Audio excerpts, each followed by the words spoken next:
참 복음 가진 우리 귀한 동역자들을 이렇게 뵙게 되니까 행복합니다. 저는 뭐 인천 잘 모릅니다. 그리고 오늘 우리 본성교회도 처음 왔는데 너무 좋습니다. 한 달에 한 번씩 동문들이 모여서 같은 말씀의 흐름을 따라서 기도하고 또 지역에 망대를 세워가는 이런 축복을 생각할 때마다 너무 기쁘고 또 감사하고 또 미래가 기대가 되어지고 그렇게 합니다. 저는 안성 임마누엘 교회 심대희 목사라고 합니다. 제가 오늘 붙잡은 제목은 목회자의 망대입니다. 목회자가 어떠한 망대를 가지고 있어야 되는가 오늘 말씀을 통해서 확인하는 그런 시간 되었으면 참 좋겠습니다. 제가 19년 전에 개척을 했는데 개척을 할 때 하나님께 받은 기도 제목이 세 가지였습니다. 첫째는 우리 다락방 교회가 없는 지역, 빈 곳이지요. 이게 제 개척의 첫 번째 기도 제목이었습니다. 부교육자 생활을 하고 또 지교회로 파송받아서 한 3년 동안 사역을 해보니까 다른 거는 문제가 안 되는데 대학 사역을 꾸준히 하다 보니까 이웃에 있는 그 교회, 다락방 교회 중직자들이 자꾸만 오려고 하는 거예요. 그것 때문에 참 어려움이 많았습니다. 그래서 아예 다락방 교회 없는 데로 가야 되겠다. 이게 저의 첫 번째 기도 제목이었습니다. 대학 사역에 대해서는 제가 두 번째 대지에서 간단하게 소개를 한번 해보도록 그렇게 하겠습니다. 두 번째가 뭐였냐 그러면 렘넌트 사역을 할 수 있는 곳. 왜냐하면 뭐 잘하지는 못했지만 대학 사역을 조금씩 해봤거든요. 순천대를 중심으로 해서 대학생 한 명 데리고 다락방을 시작했는데 나중에는 그게 순천대와 또 옆에 있는 제일대, 청암대 이렇게 순천 지역에 있는 대학 전체로 이 전도운동이 연결되어지고 제가 지교에 파송되어 있는데 이 대학생들이 힘을 얻으니까 이제 제가 그때 전사였습니다. 전사님 가만히 계시고 저희들이 차량 운행부터 모든 거 다 도와줄 테니까 오로지 주일날은 지교에서 메시지만 전해달라고 우리 대학 청년들이 한 15명, 20명 일어나니까 그리 되더라고요. 그래서 우리 어린이 사역도 할 수 있고 또 대학 사역도 할 수 있는 이런 렘넌트 사역할 수 있는 데가 저희 두 번째 개척할 때 기도 제목이었습니다. 그리고 세 번째가 이 일을 함께 할 수 있는 동역자 한 사람. 이렇게 기도했는데 그대로 응답을 받았어요. 기도도 많이 하지도 않았습니다. 한 달 했습니다. 한 달도 못했어요.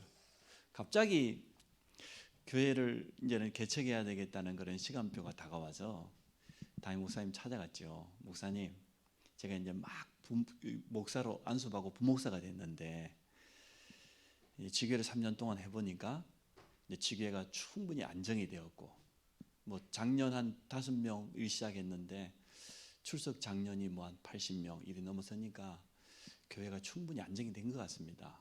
그래서 혹시나 담임 목사님이 허락해 주신다고 하면 제가 혹시 개척해도 되겠습니까? 이렇게 물었어요. 그래서 저한테 도리어 목사님 질문하는 거예요. 개척 준비했냐는 거예요. 목사님이 허락도 안 했는데 목사님이 말씀도 안 드렸는데 어떻게 개척 준비를 하겠습니까? 목사님 허락하면 그때부터 하겠습니다. 그래서 한 달 시간을 주겠다고 한 달 동안 한번 개척 준비를 해봐라. 그래서 제가 그때는 이 기도 제목이 있었거든요 이미. 그래서 목사님께 이런 기도 제목 가지고 있습니다. 그랬더니 목사님 굉장히 기뻐하셔요. 왜냐 그러면은 제가 모시던 목사님은 부교육자가 나가가지고 교회를 벌써 몇 개 이렇게 했거든요. 그것도 옆에다가. 그러니까 제가 다락방 교회 없는데 뭐 멀리 가겠다고 그랬어요. 일단은 내가 뭐 본교회가 광양에 있고 제가 순천 지교회인데 순천 광양은 아예 생각도 없고 최소한 전라남도 때 전라북도 그 이상 가겠다고. 그러니까 목사님이 얼굴이 굉장히 기뻐하시는 얼굴이더라고요. 그래서 내가 야 목사님 내가 이렇게 사랑을 받는구나. 그래서 제가 이제 한 달 주일하고 수요일하고 금요 기도회만 인도하고 나머지 평일 때는 개척하기 위해 준비를 하는 거죠. 저희 집사람하고 둘이서 기도하면서 이 기도 제목을 둘이서 찾아냈으니까 전라북도를 가봤습니다. 다락방 교회가 없는 지역, 눈에 싹 들어온 데가 있어요. 첫째는 춘향이골 남원, 두 번째는 옛날 이름은 이리였는데 지금은 익산이지요. 왜냐하면 이리역에서 대폭발 사건이 일어나가지고 이름을 바꿨어요. 익산으로. 그래서 그때까지만 해도 남원, 익산, 전라북도에 다락방 교회가 없는데 빈 곳이 있더라고요. 그래서 저희 집사람 둘이 갔죠. 한 두 번씩 세 번씩 가보니까 남원이 익산보다 더 적은데 다락방이 완전 전무한 거예요. 그래서 대학도 한번 가보고 그래서 둘이서 이제 마음속에 결정을 했습니다. 남원에 가서 방 하나 얻어서 우리 애 3명하고 우리 가족이 5명이잖아요 벌써. 성도 5명이니까 개척을 하는 것이다. 이렇게 마음을 먹고 있었는데 생각지도 못하게 우리 평기도 지교회 훈련 받으러 왔다가 우리 동기 목사들한테 제가 기도 제목을 이렇게 내놨더니 동기 중에 우리 왕대선 목사님으로 수원에 계셔요. 그거 갈 필요 없다는 거예요. 준비되어 있다는 거예요. 그래서 한 가정에 있다는 소식을 듣고 간 곳이 경기도 안성입니다. 사실 저는 솔직히 그때까지 안성이 충청도인지 경기도인지도 몰랐어요. 얼마나 촌놈인지. 그래서 안성에 와서 개척을 하게 되어졌는데 이 3가지의 기도 제목이 그대로 응답이 되어 있더라고요. 아마 하나님이 기뻐하셨던 것 같아요. 일단은 뭐 다락방 기존 교인들 뭐 옮겨 안 와도 되니까 다락방 교회가 하나도 없으니까 너무 좋고, 두 번째는 안성은 굉장히 시골입니다. 그때 14만, 거의 안성시 안에 사는 사람은 한 절반도 안 돼요. 나머지는 뭡니까? 14개 면, 리 이렇게 막 시골이거든요. 그런데도 불구하고 여기에 대학이 6개가 있는 거예요. 중앙대 안성 캠퍼스, 그리고 국립대 한경대, 그리고 방송대 중에 깨알아주는 동아방송대, 두원공대, 폴리텍, 그때는 폴리텍 여자 학생들만 받을 때거든요. 그리고 하나 더 침례신학대학까지. 한 군데 침례신학대학은 지금 문 닫았습니다만은 6개 대학이 있으니까 얼마나 좋습니까? 그래서 저는 뭐 아주 행복했습니다. 어떻게 시골에 말이야 30만이 넘는 순천에도 대학이 6개 없는데, 야, 수도권은 위에는 다르긴 다르구나. 경기도 완전 마지막입니다. 안성은 바로 밑에가 천안이니까. 그런데도 와보니까요 이런 응답이 있더라고요. 그래서 이 동역자 한 사람을 만났는데 이 사람이 진짜 제자예요. 야, 제자 한 사람만 있으면 됩니다, 여러분. 저는 딱 이분 한 사람 데리고 시작했어요. 혼자서 자기 남편이 회사가 이천에 있다가 안성으로 통째로 왔어요. 자기도 와야 될 것 아닙니까? 남편은 자기 회사 정기 총책임자라 한 달에 한 번밖에 예배 못 나와요. 거의. 대상사료 아시죠?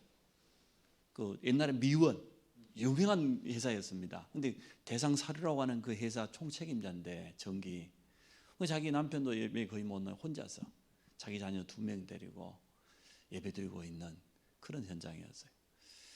참, 근데 얼마나 이 만남이 참 축복이 됐던지, 저에게는 그 동역자 한 분이 너무너무 힘이 되고 내가 팀이 얼마나 잘 되었던지, 이렇게 해가지고 현장 들어갔습니다. 뭐 했겠습니까? 아침밥 먹고 대학 가서 놀았어요. 전도 안 했습니다.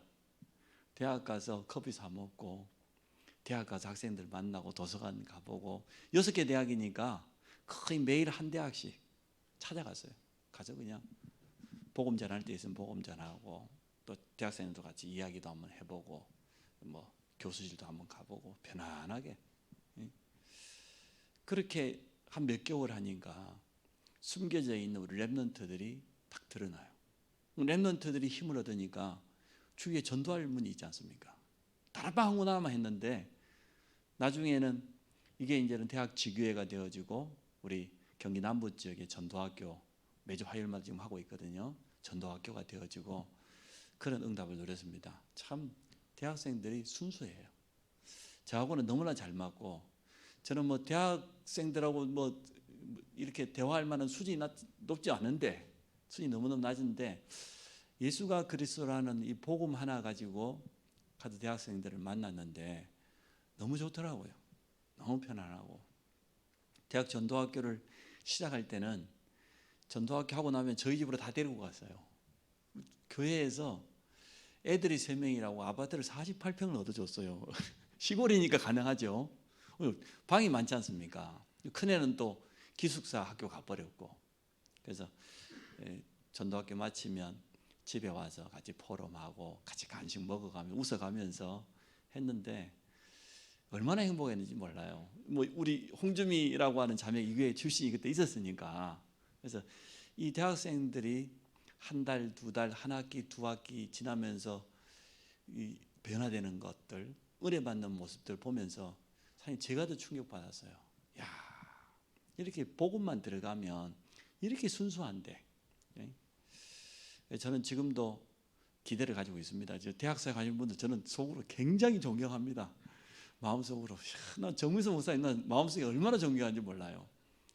저는 이제는 목회한다는 핑계로 한 1, 2년 대학사에 가다가 그러고는 부격자들한테 다 넘겨줘 버렸어요. 후회가 참 많이 되어져요.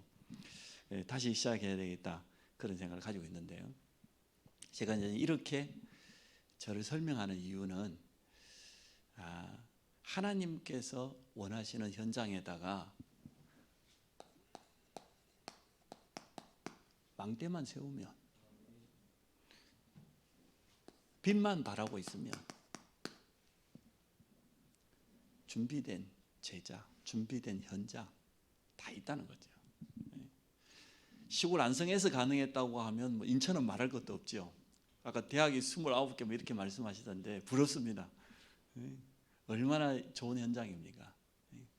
전사님들도 계시고 있는 걸 알고 있는데, 제가 두 번째에서 말하겠습니다만은 한 사람 제자 한 명, 다락방 하나, 그거 가지고 다 응답받을 수 있다고 저는 봅니다. 첫째, 오늘 사도행전 2장에 있는 5가지 운동 아닙니까? 첫째는 오순절을 임했던 기도 운동. 두 번째, 15나라의 문이 열렸습니다. 전도 운동. 세 번째로는 하나님의 말씀이 정말 성취되는 걸 확인했습니다. 말씀 운동. 3천 제자가 일어났습니다. 제자 운동. 그러니까 결국은 모든 현장이 변화되었습니다. 저는 이 5가지가 목회자의 망대라고 생각을 합니다. 개척을 하고 보니까, 시작을 할 때 보니까 한계가 너무나 많아요. 제가 준비가 좀 덜 됐죠. 또 뭐 경제적이라든지 현실이라든지 이런 거 보니까 너무너무 한계예요. 내가 할 수 있는 게 거의 없더라고. 오직 하면은 개척으로 올라가는데 차가 하나 있었으면 좋겠는데, 중고차라도 하나 있었으면 좋겠는데 차가 없어요. 제가 부교육자다 보니 교회 봉고차 타고 다녔을 거 아닙니까? 봉고차를 놓고 가야 되잖아요. 그 이제 애들 3명을 데리고 이제 올라오는데, 큰애는 4살, 둘째는 2살, 막내는 딱 돌 예배 막 지냈어요. 돌 예배 드렸어요.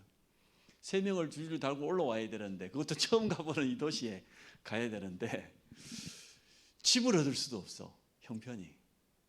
부격자 생활 했으니까 뭐가 있겠습니까? 교회는 안성 시내에 일방 통행길을 어렵게 위층에다 하나 준비해 놨는데 교회 근처에다가 집을 얻을 수가 없어요. 쉽게 말하면 안성 시내에 제가 들어갈 수가 없는 거예요. 어쩔 수 없이 저 시골로 갔어요. 교회에서 한 20-30분 떨어진 그 안성 같은 시골에는 차도 안 밀리거든요. 금방 갈 수 있는데도 20-30분 떨어졌으니까 갈 수밖에 없는 게, 저기 읍에서도 저 리 쪽으로 갔어요. 리로 가니까 오래된 5층짜리 빌라가 있는데 꼭대기층이 비었는데 마침 주인이 심 권사님이라. 제가 청송 심시잖아요. 이웃교회 장로교회 다니는 심시성을 가진 권사님이에요. 그래서 제가 목사입니다. 그래서 누구냐 물어보길래 개척하러 왔습니다. 원래 제시한 그 전세금을 제가 못 맞췄어요. 맞출 수가 없죠. 권사님 제가 이렇습니다. 너무 부끄럽습니다. 그랬더니 그 권사님이 자기도 믿음이 있으니까 목사님 오십시오.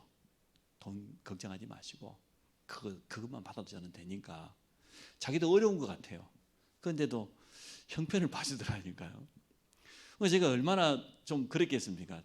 야, 가장인데 아이 셋이 딸려 있는데 어디가 전셋집 하나 얻을 만한 형편도 안 되죠. 전도하러 현장을 다녀야 되겠는데 시골에는 차 없으면 못 다닙니다. 인천이 훨씬 낫습니다. 거기는 교통편이 없어요. 대중교통이 없어요. 그러니까 캠프를 하러 다녀야 되겠고 새벽 기도를 20분 30분 걸어 가야 될 것 아닙니까? 개척한 목사니까. 야, 이게 진짜 느껴져요. 사실이었습니다. 제가 뭐 속이는 게 아니고. 오직 하면은 제가 3년 동안 지교에서 개척하다시피 해봤잖아요. 그 대학 청년이에요. 삼성생명 들어갔어요. 그 자매가 자기 처음으로 인생 첫 차를 중고차를 뽑았습니다. 엘란트라 10년 된 거. 내가 개척으로 간다니까 그 키를 나한테 주는 거예요. 목사님 이거 가져가세요. 안 돼. 난 그럴 수 없어. 네가 어렵게 가족들 돕고 모아가지고 처음으로 중고차를 구입한 걸 내가 알고 있는데 제자니까 내가 직접 너에게 복음 전했고 네가 지금까지 주일하고 교사하고 이렇게 교회를 해서 헌신하고 내가 어떻게 그 차를 가지고 가냐. 가져갈 수 없어. 안 된다는 거예요. 뻔히 목사님이 아는데 억지로 저한테 갖다 억지로 맡겨요. 그 차를 끌고 왔어요. 염치 좋게. 참 준비가 안 된 부족한 인생이라는 것이 요한복음 가나의 혼인잔치처럼 준비를 해도 부족할 건데 아무리 준비해도 포도주가 부족했지 않습니까? 우리 인생은 그렇습니다. 예, 그랬었는데 하나님 앞에서 할 수 있는 거 목회자는 이게 있잖아요. 얼마나 큰 무기입니까? 그래서 본격적으로 하나님 앞에 엎드렸습니다. 예, 3명을 다 데려갈 수가 없으니까 엘란트란데 우리 사역자가 한 명 있잖아요. 이분을 태워 가야 되잖아요. 그러니까 별 수 없이 4살짜리인데 2살짜리를 보라고 하고 팀사기가 아니라 억지 팀사를 한 거예요. 아들 첫째 둘째가 아들이고 막내가 딸이거든요. 아들 보고 큰아들 보고 세민아 엄마 아빠가 교회를 개척했는데 새벽기도 해야 되겠지. 해야지. 아빠 해야지. 근데 아빠 혼자 가면 좋겠는데 엄마도 같이 간다고 하는데 막내는 젖을 먹어야 되니까 데려와야 돼. 우리가 5명 타고 가면 우리 전사님 태우기 어렵고 또 새로 이번에 권사님 한 분 전도했고 또 집사님 한 분 더 있는데 차는 엘란트라 태울 수가 없어. 그래서 네가 동생을 좀 보면 좋겠어. 큰아들한테 그 2살짜리를 맡겨놓고 그러고 갔어요. 그래가지고 하나님 앞에 가서 진짜 기도하는데 새벽마다 얼마나 하나님 힘을 주시냐 그러면 새벽에 기도하는 그 시간에 이거 주시더라고요. 지금까지 많은 훈련 받았는데 메시지가 정리되고요. 그 기도하는 그 시간에 내가 오늘 가야 될 현장도 이때 정해놓고 기도하게 되어지고 또 현장 가면 많은 만남이 있지 않습니까? 대상자 이 사람을 놓고 정말 기도하게 되더라고요. 새벽에 얼마나 행복합니까? 가는 시간 20, 30분 걸리지 새벽 기도하고 또 오는 시간 20, 30분 걸리니까 왔다 갔다 하면서 찬양하고 또 새벽에 가서 엎드려 기도할 때마다 저는 그랬어요. 이걸 새벽 기도 때마다 늘 받았어요. 물론 새벽 기도하기 전날 저녁에 미리 메시지도 준비하지만 메시지 전하고 또 개인 기도하는 그 시간에 다시 한번 복음 메시지가 정리되어지고 현장이 가슴속에 좀 담겨지고 떠오르기도 하고 대상자 한 사람 한 사람 만났던 사람을 놓고 기도하게 되고 진짜 행복한 시간이더라고요. 우리 전사님들이 이러한 시간 회복하시기 바랍니다. 우리가 뭐 특별한 집회에 가가지고 뭐 찬양도 하고 특별한 기도도 하고 그러지 않습니까? 근데 사실 새벽에 내 개인 기도 시간 그 시간에 하나님과 나와 깊은 깊은 소통할 수 있는, 저는 그게 필요하다고 생각해요. 우리는 다 거의 다 교육자시잖아요. 사역자시거나. 우리가 뭐가 필요합니까? 돈이 필요합니까? 뭐가 필요합니까? 하나님께서 위에서부터 주시겠다고 약속했던 그 보좌의 능력 진짜 필요하지 않습니까? 저는 첫 번째 우리 목회자 교육자의 망대는 뭐냐? 기도다. 그렇게 생각합니다. 기도하면 된다. 전도운동은 이렇더라고요. 유 목사님이, 우리 스승님이 이렇게 말씀하셨어요. 개척한 사람은 3년 동안 무조건입니다. 무조건 현장 들어가라. 제가 유 목사님 모시고 설립 예배를 드렸어요. 본당은 요거 한 절반 정도 되겠네요. 그래, 그때 우리 양태화 목사님, 저희 동기가 동문회 회장이었는데 유 목사님 모실 수 있다는 거예요. 저한테 바람을 넣는 겁니다. 어떻게 하면 되냐? RTS 후원 개척이라고 현수막을 붙이면 된다는 거예요. 야, 저한테 팁을 주는 거예요. 비서한테 전화를 하는 거예요. 그냥 개척이 아니고 이미 개척 다 해놨는데 RTS 후원이라고 붙여라. 그래서 제가 그 팁을 받아가지고 비서에게 전화를 했죠. 우리 RTS 동문 후원으로 교회를 개척하게 됐는데 이 목사님 모실 수 있겠냐? 오케이. 바로 다음날 오케이. 야, 이 목사님 그 10월에 오셨더라고. 일반 통행길은 차도 될 수 없는데 오셨어요. 그래, 이제 주신 말씀 그대로 3년 동안 무조건 현장 가라. 무조건 캠프해라. 저는 3년 못 채웠습니다. 1년에서 2년 사이밖에 못 했습니다. 너무 게을러가지고. 제가 이제 이렇게 현장을 가게 된 이유 중에 하나가 개척하기 전에 3년 동안 지교로 파선을 받았는데 본교회에서 일주일에 한 번씩 전도 캠프를 해줬어요. 순천대학. 근데 어느 날 순천대학 캠프를 했는데 저는 이제 연구원을 막 졸업했고 RTS를 지금 연구원 1학년 다니는 김별 지금 목사님 되셨어요. 5기인가 그러는데 김별 목사님 사모님 쪽지 하나 주고 가는 거예요. 오늘 남학생 한 명을 만났는데 복음 전했고 영접했다. 연락처를 주더라. 내보고 가서 이제 만나보라는 거죠. 그날 오후에 연락을 하고 뒷날 찾아갔어요. 갔더니 순천대 정문 말고 옆에 쪽문이 하나 있는데 쪽문에서 50m도 안 떨어진 자취방이 있는 거예요. 혼자서. 그래서 그날 가서 다시 한번 구원의 길 전하고 영접하고 그 다음 주에 가서 복음편지 1과 그 다음 주에 가서 복음편지 2과 하는데 친구 한 명 데리고 왔어요. 남자 2명이죠. 한 달 지났어요. 2살쯤 돼가는데 대학 안에도 있다는 거예요.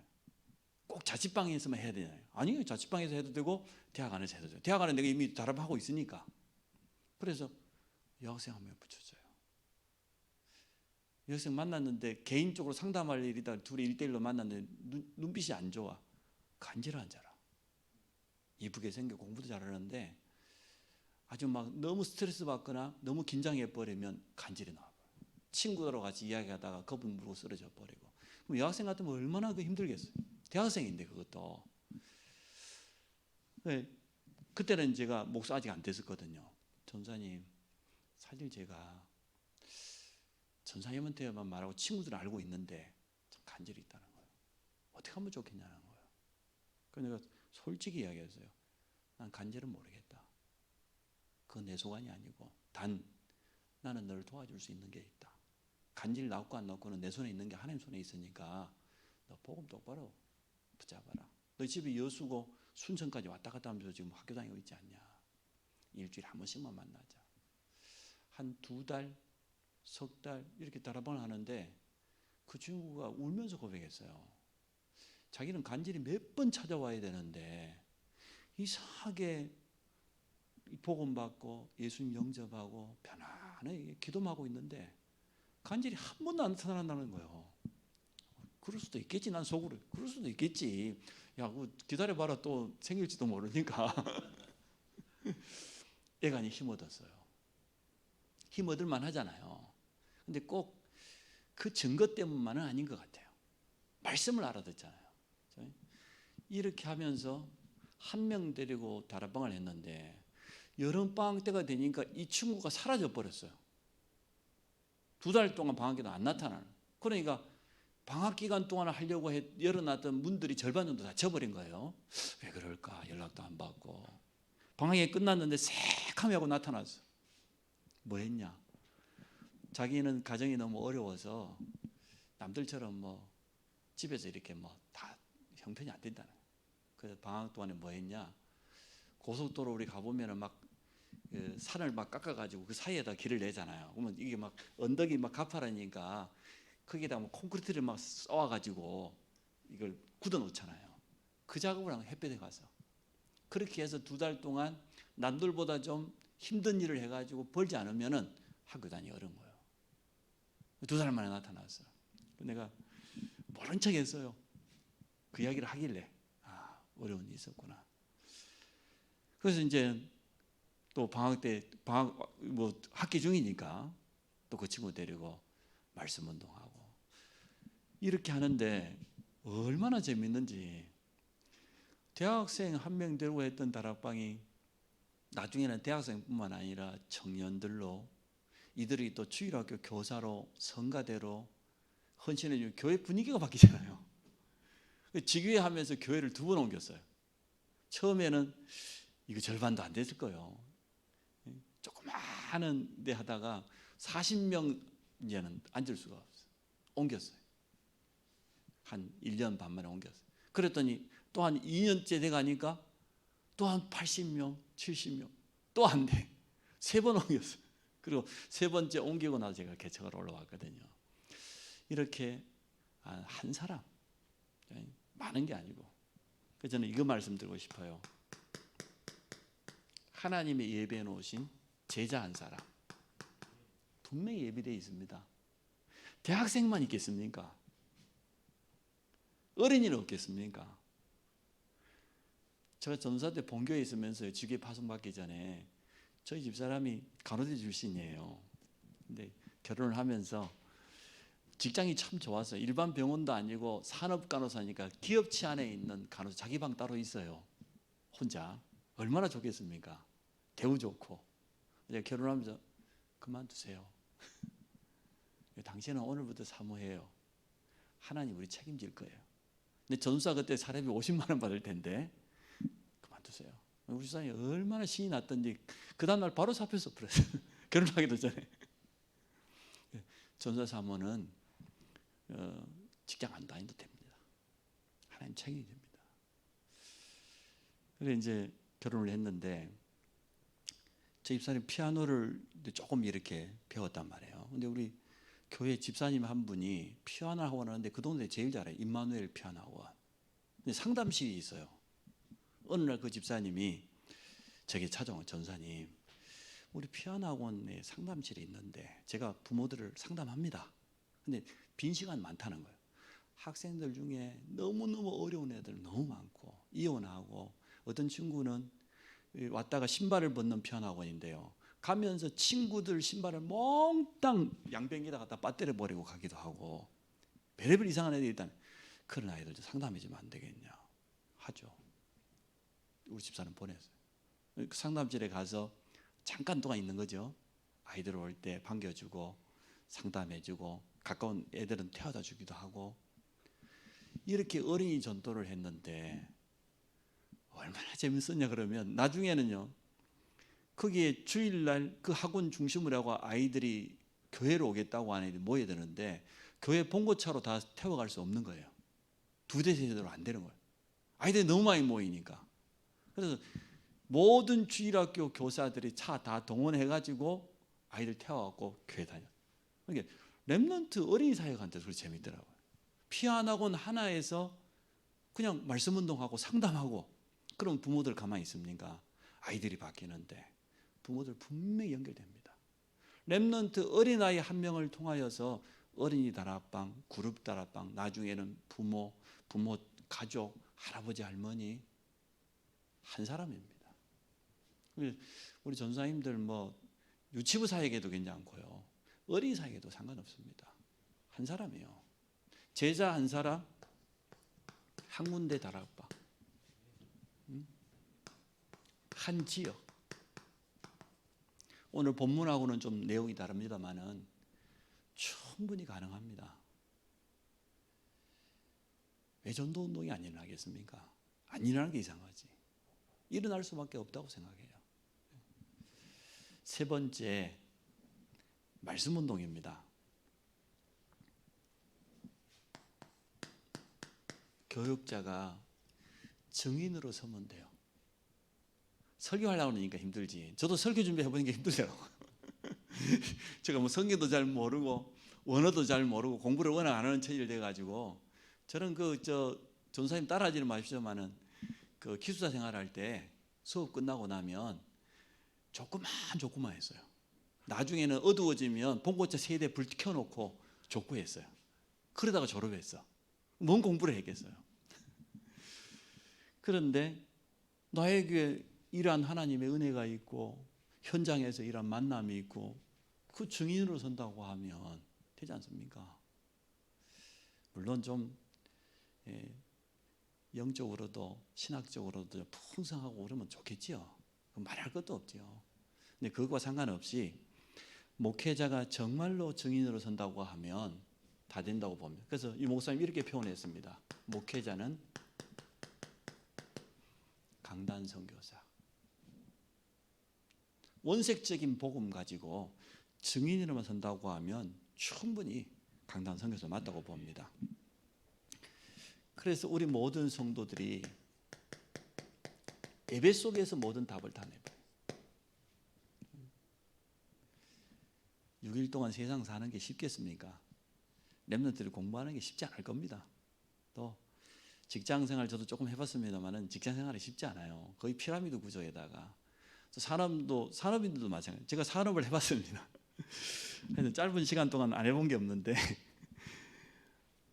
포항지철을 다녀가지고 월급을 타왔는데 나는 월급이 막 가득 찰 줄 알았어요. 이게 봉투가 통장으로 보내주는데 월급이 얼마 안 돼요. 근데 보니까 완전 피라미드 구조, 내가 제일 미치잖아요. 위에를 쳐다보니까 저 공장장 자리까지 가려면 가능할까 이게? 얼마나 답답한지 안 되겠더라고.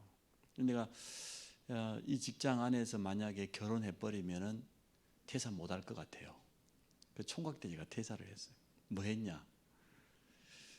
조그마한 뷔페식당을 차렸어요. 내가 통장을 다 털어보면 200만 원밖에 없는 거예요. 1992년도에 제가 뷔페식당을 차렸거든요. 딱 30년 됐잖아요. 그때 1억 했어요. 그때 1억 투자한 거는 어마어마한 투자입니다. 내 돈은 200만 원, 9,800만 원 어디서 온 거죠? 다 빚냈어요. 우리 가족들한테 제가 가족들을 꼬셨는데 아주 당당하게 꼬셨습니다. 우리 누님이 2분 먼저 있고 나머지 4형제 다 해서 6형제인데 큰 누님이 돈이 좀 있는 것 같아요. 그래서 누님한테 이야기가 말이 안 통해. 왜냐하면 뭐 5천만 원 내가 내놓으라니까 5천만 원 빌려줬다가 날아갈 판이거든요. 그러면 가정이 어떻게 됩니까? 안 되게 큰 맹 찾아갔어요. 사실 나는 차용증 써줄 수 없다. 재산이 있어야지. 인간 나를 믿고 5천만 원만 구워달라. 바로 주더라고요. 그것도 큰형에 찾아갔어요. 큰형이 포항지철 먼저 다니고 제가 2번째 다녔거든요. 형 내놔라. 이래가지고 내 돈은 2%, 200만 원, 98%는 빚. 그렇게 시작했어요. 그런데 사업 쉽지가 않아요. 장사가 너무 잘 돼가지고 얼마나 피곤한지. 돈가방을 갖다 농에다 막 던졌다니까. 너무 장사가 잘 돼가지고 제가 3일 만에 후회했습니다. 제가 뭐 식당 한 사람 있으면 지금이라도 막 도시락 싸고 마시고 말리고 싶어요. 얼마나 힘든지 직장 생활하는 거 딱 5배 힘들어요. 5배. 3배도 아니야. 내가 3일째 수요일이 찾아왔는데 수요 예배 갈 수가 없는 거예요. 내가 꼴에 식당 대표라. 수요 예배 못 가. 금요일 날 저녁에 금요 예배 못 가. 토요일 날 저녁에 우리 대학 청년 제가 회장인데 못 가. 주일날만 갔다 오는. 그래서 제가 3일 만에 후회를 하고 빠져나왔습니다. 진짜 성도들이 말씀 속에서 예배 속에 다 벗지 못하면 현장에서요 진짜 죽을 맛이에요. 여기서 다 벗어버리면 현장에서는 정말로 응답받고 열매 맺고 살리게 될 건데. 그래서 여러분 진짜 말씀 운동을 하십시오. 그것도 증인으로 서서 우리 동문 중에 부산 함께하는 교회 최영 목사 이렇게 말했어요. 그림을 가지고 있어야 된다. 전도자는 어떤 그림을? 불신자를 현장에서 만나 가지고 이 사람에게 생명을 심고 다락방 양육을 통하여서 실제적으로 이 사람을 말씀으로 치유하고 응답받게 만들면 교회화 되겠죠? 되지 말라고 해도 교회화 되어지고, 교회를 이해했어요. 이 사람의 예배를 이해하고 교회가 뭐다? 이거 이해되어졌어요.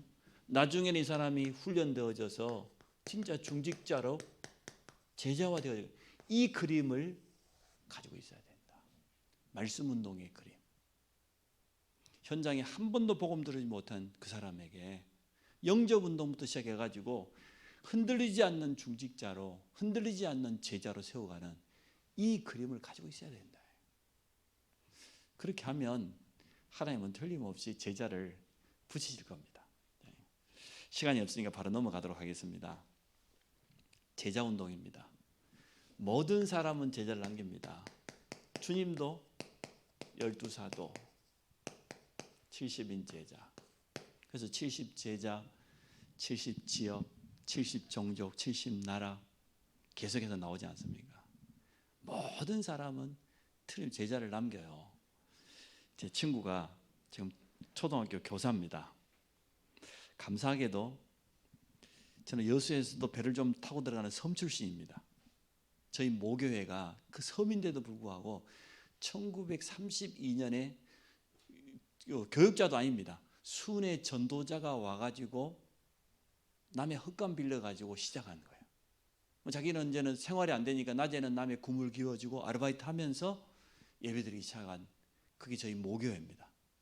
그래서 제가 뭐 섬인데도 워낙 교회가 빨리 예배당이 세워지고 그렇기 때문에 제가 초등학생, 그 옛날 국민학교죠. 그때 되면 작년은 100명 예배드렸는데 우리 아동부는 100명 넘어요. 성경학교도 되면 한 150명 모였어요.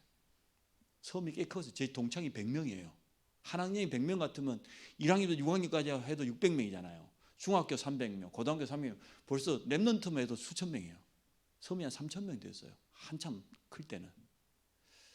근데 그 모교회에서 고등학교 3학년 될 때 수능을 쳤는데 저희 부장 집사님이 전도사가 없었거든요. 목사님만 계시 부장 집사님이 저희들을 도와주었는데 수능 친 저녁에 저희를 식사 초대를 했어요. 가서 만났습니다. 여학생 2명 그리고 남학생 6명.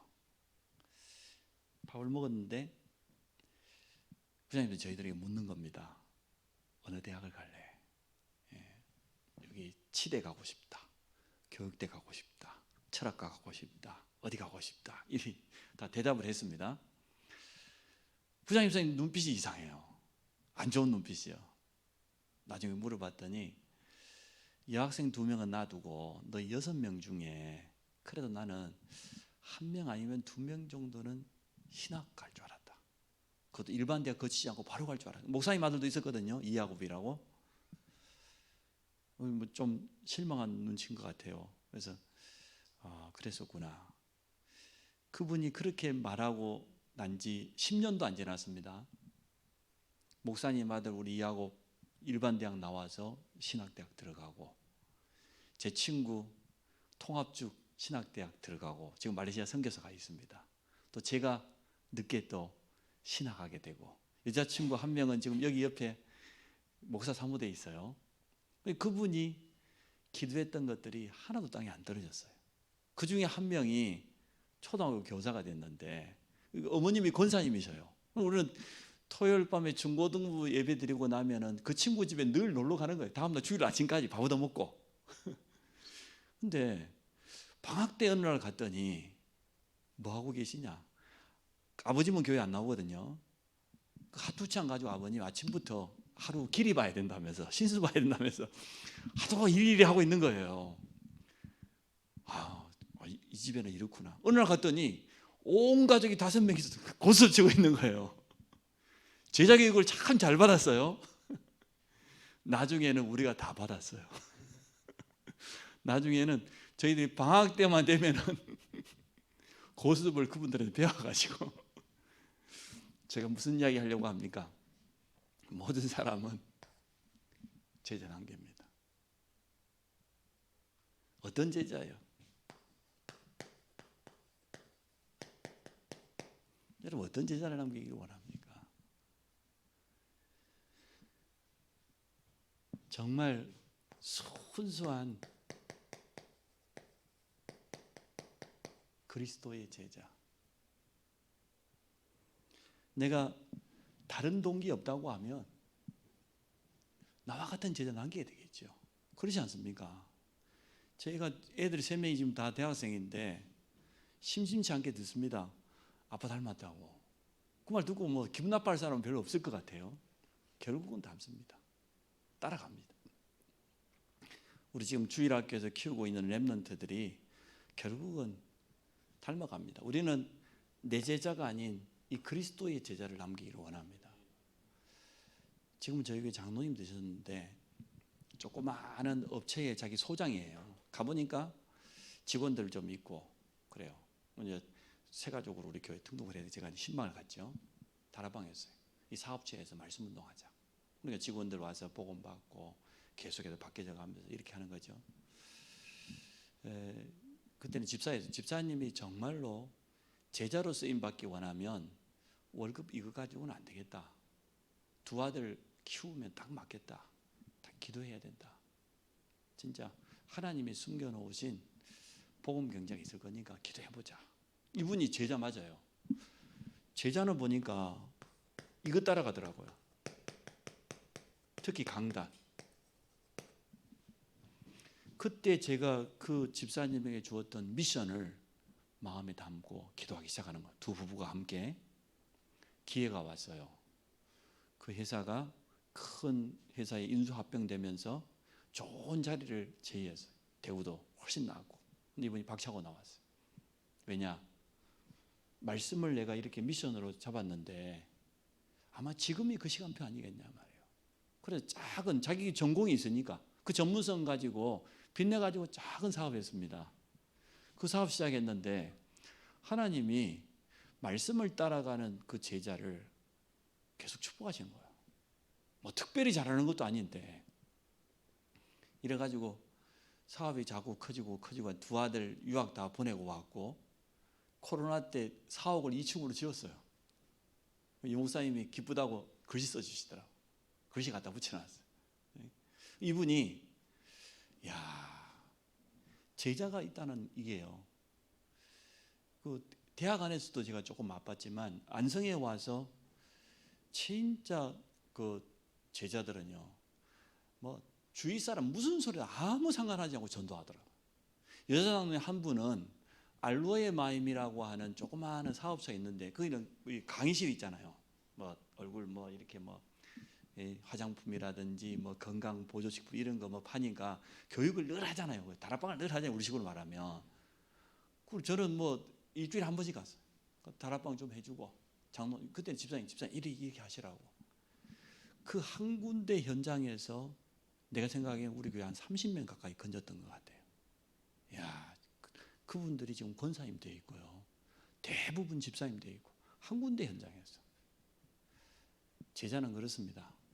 그래서 물론 여러 가지 교회 안에 일꾼들이 필요하지만 현장에 정확한 순수한 복음만 말할 수 있는 이런 제자들을 찾아낸다고 하면 하나님은 기뻐하시더라고요.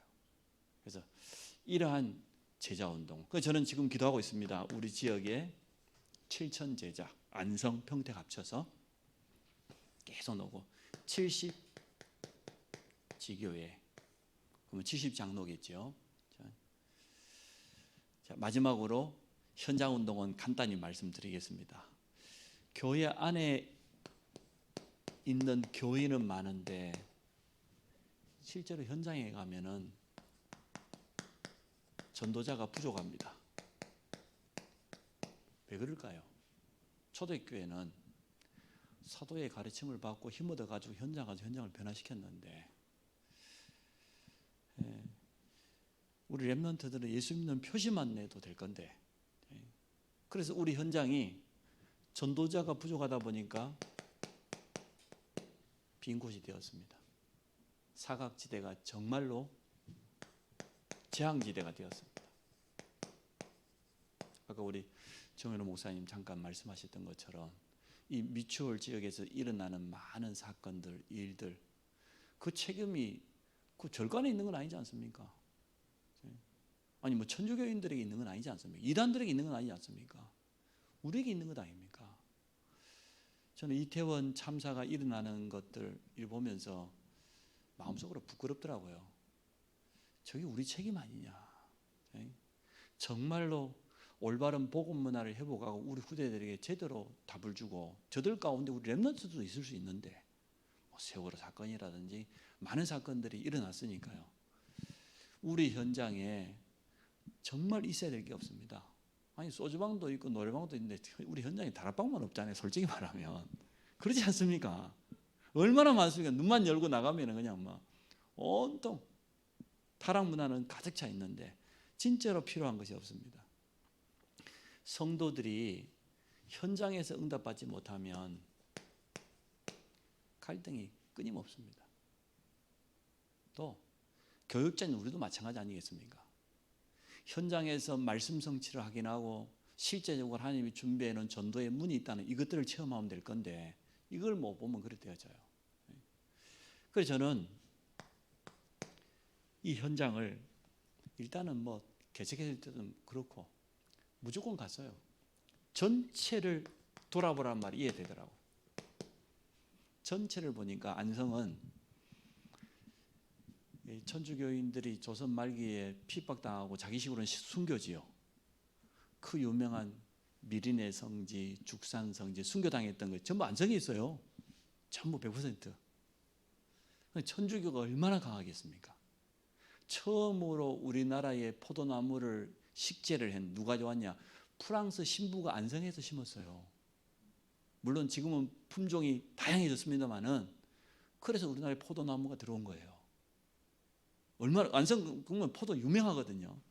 거기다가 우리 덕평 가기 전에 있는 안성의 마지막 끝에 있는 지역이 죽산인데, 원래 그 죽산이 이름이 원래는 죽산 아니에요. 이죽이에요. 이죽. 1죽, 2죽, 3죽이에요. 근데 1죽하고 3죽은 그대로 있는데 2죽은 좀 듣기 좀 그렇잖아요.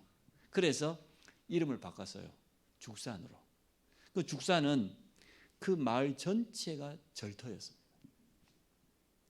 그래서 지금도 땅만 파면은 문화재가 나옵니다. 그러니까 불교, 천주교, 서울 세월호 사건 유병헌의 본부가 어딘 줄 압니까? 우리 안성에 있습니다.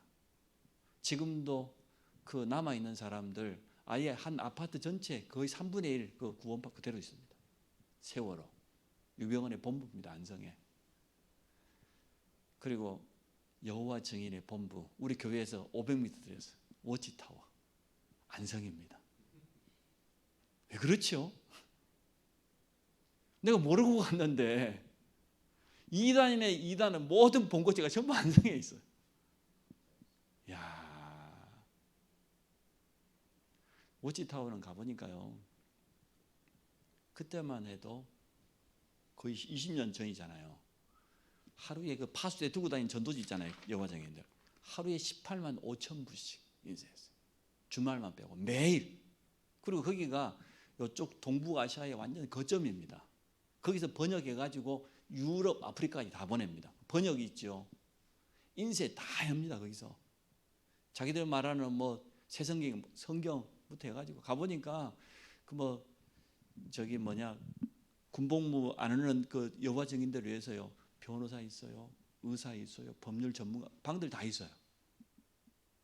견학을 해보니까 그게 안성 지역이라고 하는 현장입니다. 제가 안 돌아보면 몰랐을 것 아닙니까? 저는 일단 계속 돌아봤어요. 그러니까 종교성이 엄청 강하구나. 에베소 못지않게 각종 종교가, 거기다가 이단